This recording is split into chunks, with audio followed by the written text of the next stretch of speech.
Before we get into today's video, I do want to let you guys know that this video is for entertainment purposes only. Please remember to be kind to everybody everywhere in your everyday life, in your home, in the grocery store, and especially in the comment section down below. Please do not show hate to anybody, anywhere.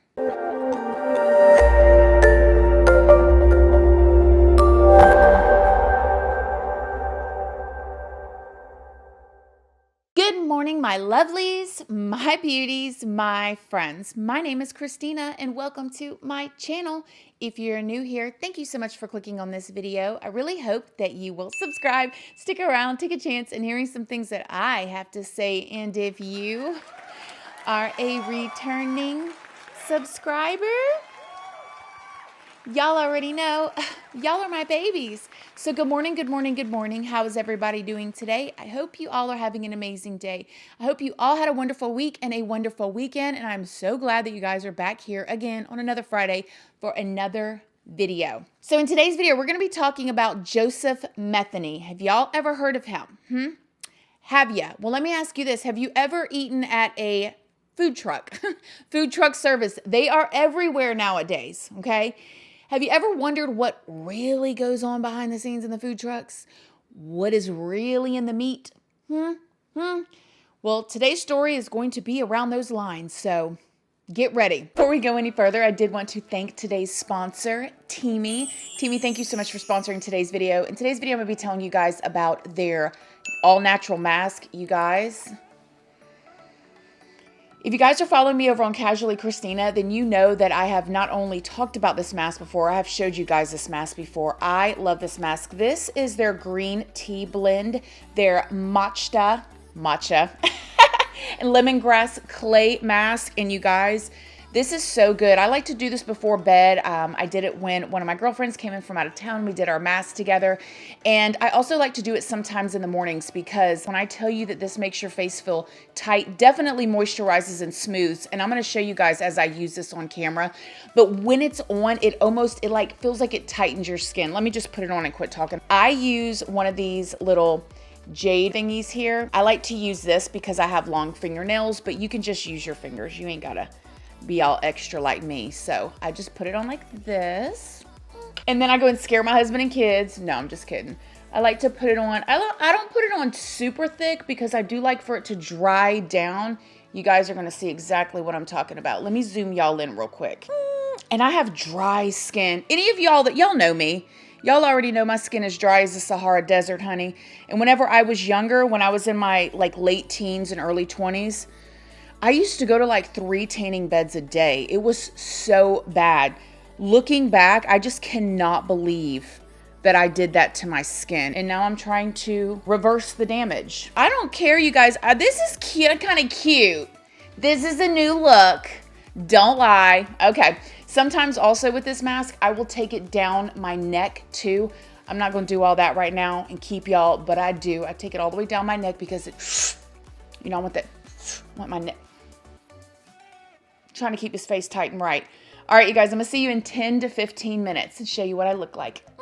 Okay, so I've zoomed you guys in closer and I have let this sit on my face for about 15 minutes. As you guys see, it is still a little, it's thick in some areas. I put it on thicker in some areas. If I let it sit longer, it would dry down even more. If I would have put it on thinner, it would be dry like where my nose is and stuff here.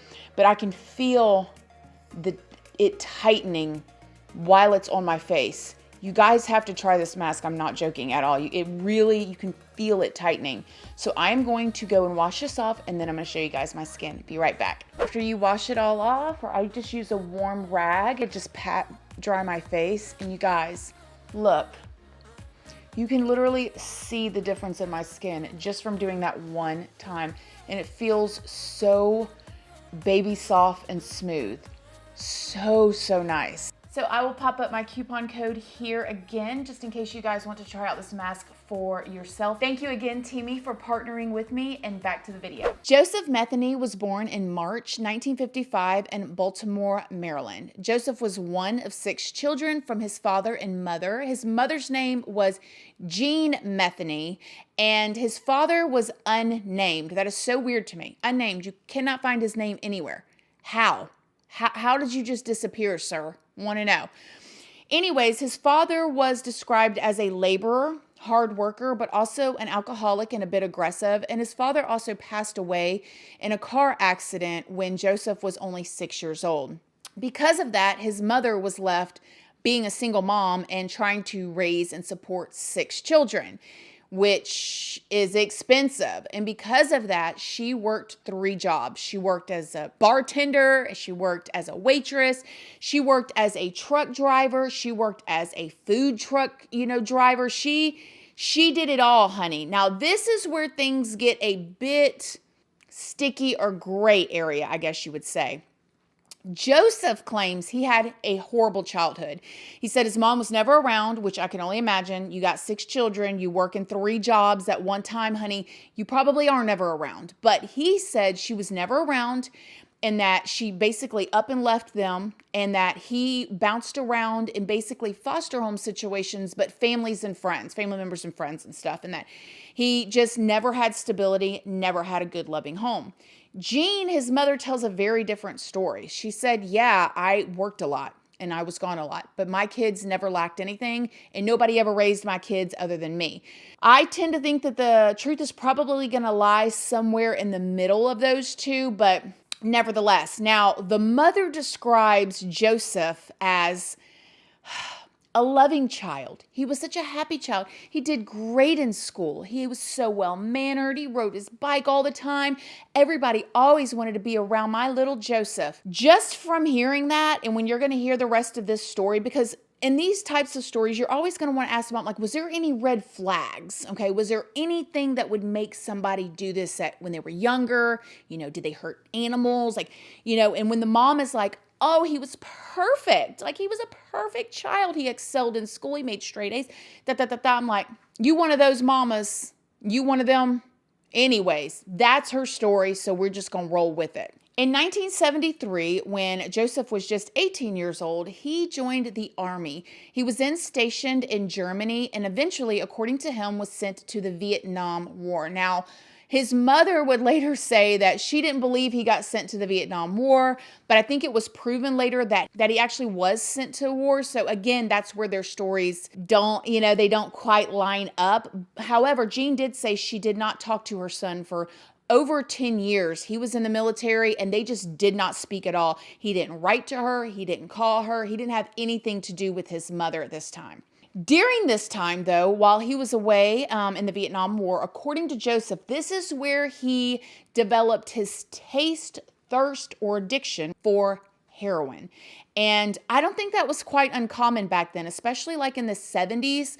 I've read stuff and seen things that in certain times, I don't remember exactly when it was, but certain times in the military, they would actually give that to, people that had been wounded and stuff to help with pain. So I really wonder exactly how he got addicted to it, but nevertheless, he did. After the army, Joseph continued to abuse drugs and alcohol, and he also started getting in trouble legally with the law. I mean, he was arrested for disorderly conduct. Now, I want you guys to envision this too when you're thinking about Joseph. He is 6'1", well over 400 pounds. Okay. This is a big boy. He is, if he's up in a bar pushing you around, honey, you better hit him from behind. Okay. Cause he's going to snatch you up. That's just what it is. But he got into tons of barroom brawls, got arrested. He was big, aggressive, on his substances. I just can imagine what it's like for the cops to put him in handcuffs. He's done come back from the war. He's on all this mess,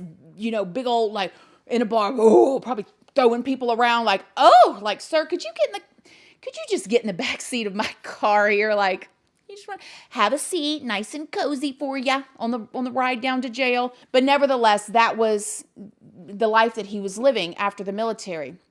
He eventually meets a woman who I could not find hardly any information on, really basically none. And he marries her. Now, according to Joseph, she was addicted to drugs and they were doing drugs together. They were smoking crack. They was doing some coca. They was doing the H, all of the words that's going to get me in trouble on YouTube. You guys just fill in the blanks. They was doing it all. But however, eventually she did get pregnant and she bore Joseph a son. So now they're living together. They're both addicts and alcoholics. And now they have a child in the picture. What could go wrong now, right? They're like, what could go wrong? Well, in 1994, this is where Joseph said everything took a turn for him and when everything started. At this point, Joseph was driving trucks. So, he was gone for a week at a time, 2 weeks, sometimes 3 weeks at a time driving trucks. And truck drivers, they make good money too, honey. So they had to have been, smoking it all up, or they was doing good. So something was going on. And I also find it ironic too that he was driving trucks, because that's the same issue that he had like with his mom. His mom was never around. And when you drive trucks, you do make that sacrifice of spending time with your family because you have to drive, you're gone. But nevertheless, he was driving trucks. And right around this time, his son was 6 years old. And he came home one night from driving trucks and his house was empty, honey. Wasn't no couches, wasn't no TVs. He probably came in and ripped open the shower curtain. There wasn't no soap to wash his butt. Like everything was gone. She cleared the house completely out. And he was enraged. He was mad. He wanted revenge on her. Like, where did she go and where did she take my son? He started going around town looking for her. But he wasn't going, to the police station or to the church, or down to the Piggly Wiggly, honey. He was going to the dope holes looking for his wife and his son. And he found some other addicts that said, yeah, she's with this other guy now.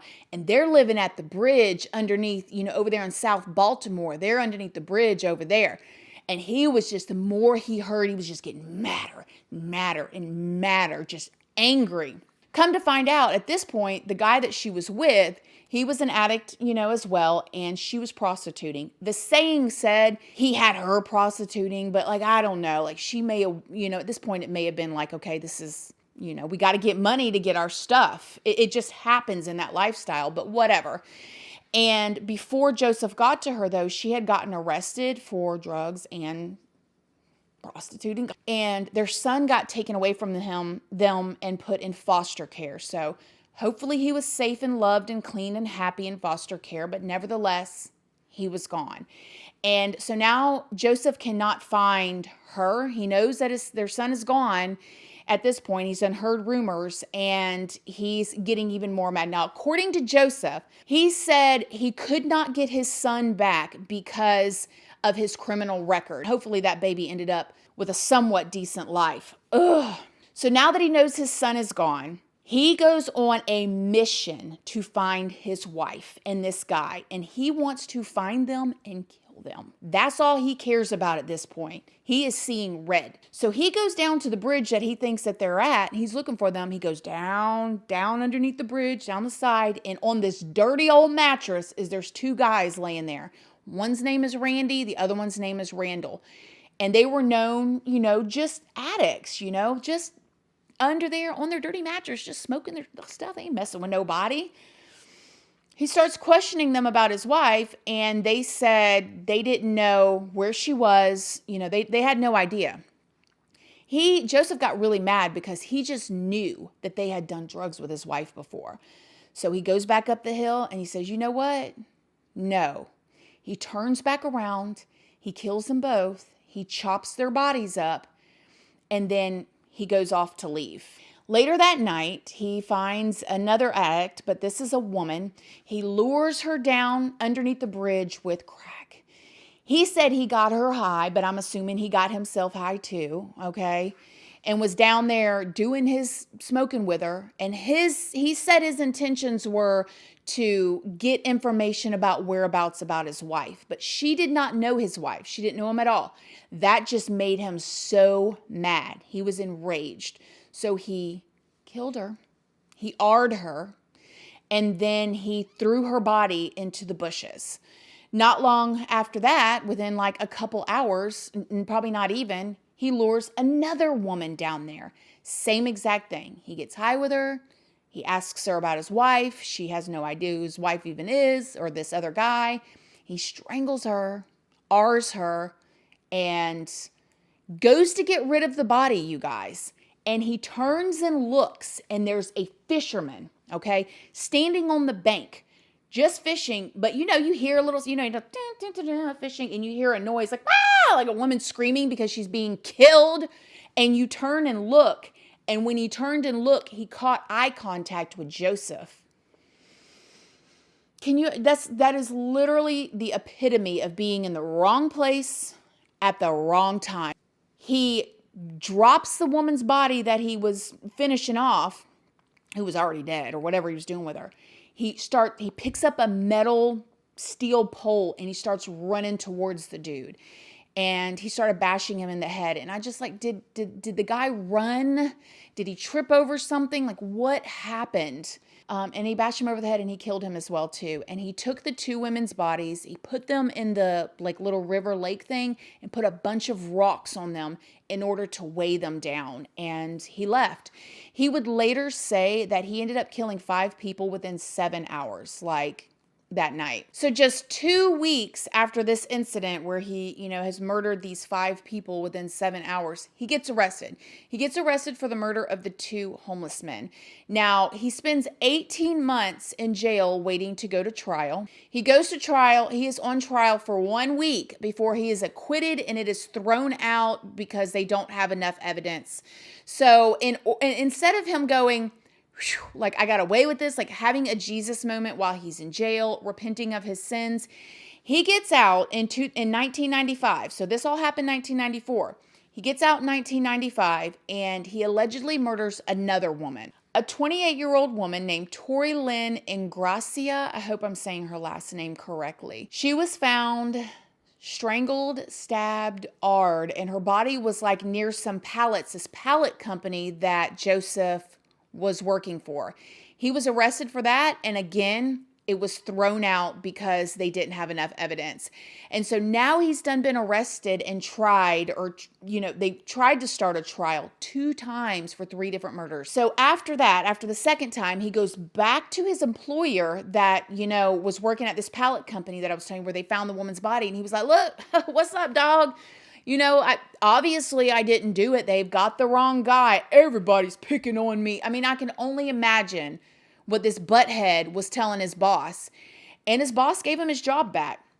And he asked his boss if he could live in this little trailer that he had back in the back of the warehouse area. And his boss said yes. And at this moment, this is where Joseph said this was the perfect spot for him to carry out the rest of his plan that he had. Joseph would not long after that start selling barbecue meat out of this little food truck right outside his place of employment. So now you guys got to envision, okay, big fences, lots of forklifts, beep, beep, lots of beeping, lots of men in hard hats. These men get hungry, honey. They want some barbecue. They hungry, okay? And so he gets him a little food truck and puts it out by the road so he can not only feed the men that works there, but the passerbys that drives down the road. Well, he starts to run out of money for meat. So he decided, no big deal. I got this. His first victim, her name was Kathy Magaziner. She was 39 years old and she was a known prostitute. He lures her back to his little trailer thing that he's living in back there. And I'm assuming they did drugs together, whatever. And he ends up strangling her, R-ing her, and then chopping up her body. But this time he did something a little bit different than he did before. When he chopped up her body, he took the meat off. How do you know what is meat? What is a human? How do you know what is meat and what is not meat? Is it the muscle? Is it the muscle? Ugh. He stores her meat, the good meat, whatever, in little Tupperware containers. Matches the lids, pop, and sticks them in the freezer. Then he takes the rest of her body that he's done chopped up and he buries it in a shallow grave. Now, it is said that her body stayed buried back there for 2 years, but 6 months later, he went out there and he dug up her skull. 6 months, he's probably sitting in the trailer one day bored. Goes and digs up her skull, brings it inside, and it's alleged that he had sex with the skull, and then he got rid of it. Then he takes the meat, and he starts to grind it up, whatever he did, and he mixes it with the pork, and then he cooks it. He mixes it with the pork that he already had for the barbecue sandwiches. He cooks it, and he eats it, and he's like, this tastes good. And then he would later say that to him, human flesh tastes just like pork. There's no difference. And it's going to later speculated that he made all this part up. But see, this is the thing is, a lot of these cannibals, that's exactly what they describe human meat as tasting, is like pork. So how would he know that? How would he? How would he know? So he starts selling these pork sandwiches to everybody that works at that place and passes by. Probably parents with their kids like, ugh! When he starts to run out of meat, though, he knows he has an endless supply of meat. Look at these are pork sandwiches walking all around me. Nothing but pork sandwiches walking around. Hi, Bob, pork sandwich. He lures another woman to his trailer. Her name was Kimberly Lynn Spicer, and it was the same exact thing. He lures her there, he strangles her, he SAs her, and then he chops her up and puts her body in Tupperware, stores what he doesn't need in the freezer, and grinds the rest down and makes these sandwiches that he is serving to literally everybody. And he would later say that these pork sandwiches were a hit. People loved them. People would come from all over because he had the best fresh meat. Time went on and he is just getting more and more brave. Like he feels like he is unstoppable at this point. So then he lures a woman named Rita back to his little trailer. He lured her there with substances. That is what I read. He did the same exact spiel with her. He got high. Then he strangled her. He had his way with her body. And as he was getting ready to dismember her like he did the other everybody, it seems like, she was actually playing dead. She was a smart girl, and it has to, you have to be real strong. I've often thought about this too. Like, okay, I would just play dead if I was in that instant. But when somebody's hurting you, like, how do you not like make any kind of whimper or noise, And she played dead, and he would later say that he turned around for a split second. Like he turned around, he's probably sharpening his knife, shing, shing, shing, shing, shing, and she was gone, honey. She had ran out the trailer and ran probably butt naked down the road, screaming, flaring, hooping and hollering, and she got to the police station. When she got to the police station, I can only imagine the cops were probably like, we got him now. Because, he had to be on their radar.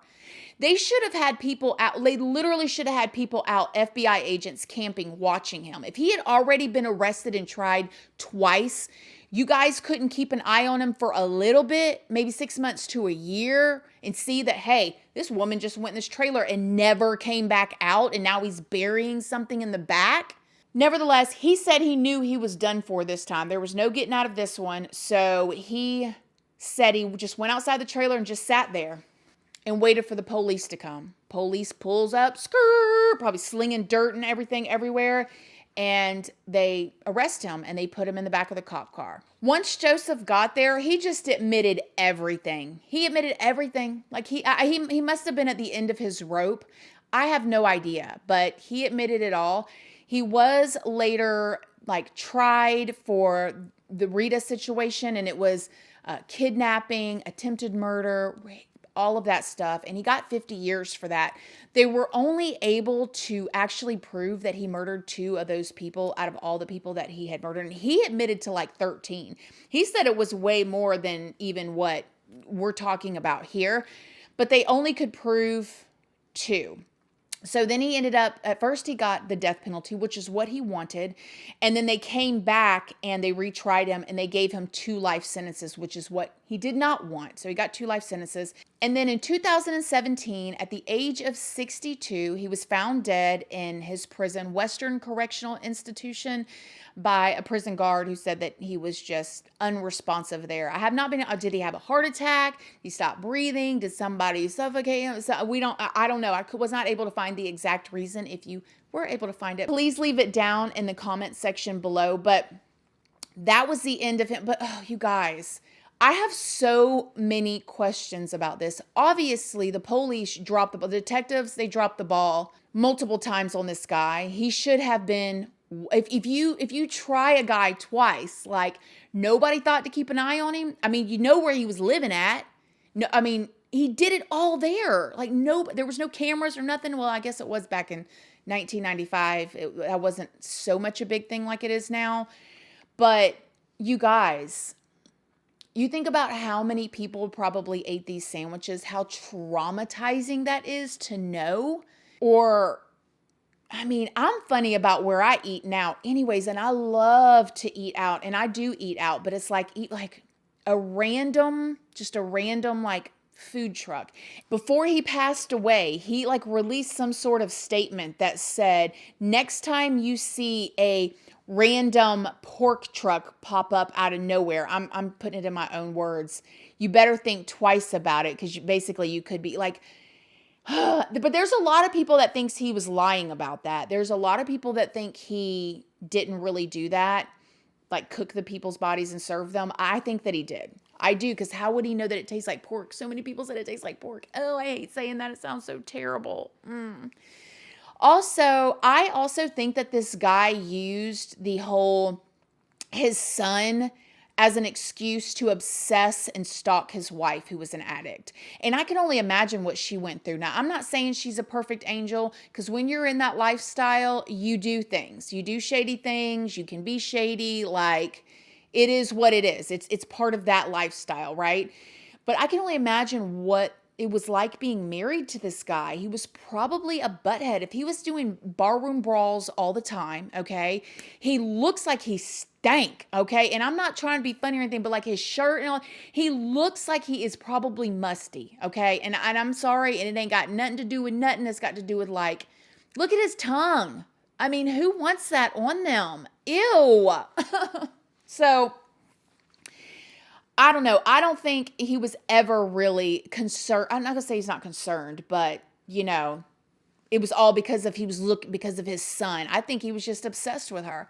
I think he probably even told her, too, if you ever leave me, I'll kill you. And I think he was trying to fulfill that. That is just my personal opinion. And I hope that his son, wherever he is healthy, loved, happy, and his mama did him a big favor by losing him and getting him in foster care. You know, foster care can be good and it can be bad. Let's just call it what it is, just like any other thing. Okay, the system can be helpful. It can be, saying it through grit teeth, it really can be. Okay, there are actually really people that care. There are. But no matter what he went through there, it was probably, and I can't say for sure, it was probably better than it would have been if he would have stayed with his dad, Joseph Metheny. I could just, you know. So what do you guys think about this story? Have you heard about this case? What do you think? Is everybody like not wanting to eat at food trucks anymore now? Or you know what? How are we feeling? We good? Everybody good? Y'all want to go get cheeseburgers now? Oh, that was inappropriate. Okay. Bad timing. All right. As always, my loves, please do not forget to like this video. It's a free way that you can help your girl out. And until next time, I love you guys so very much. And I'll see y'all in the next video. Bye. Love you guys. Bye.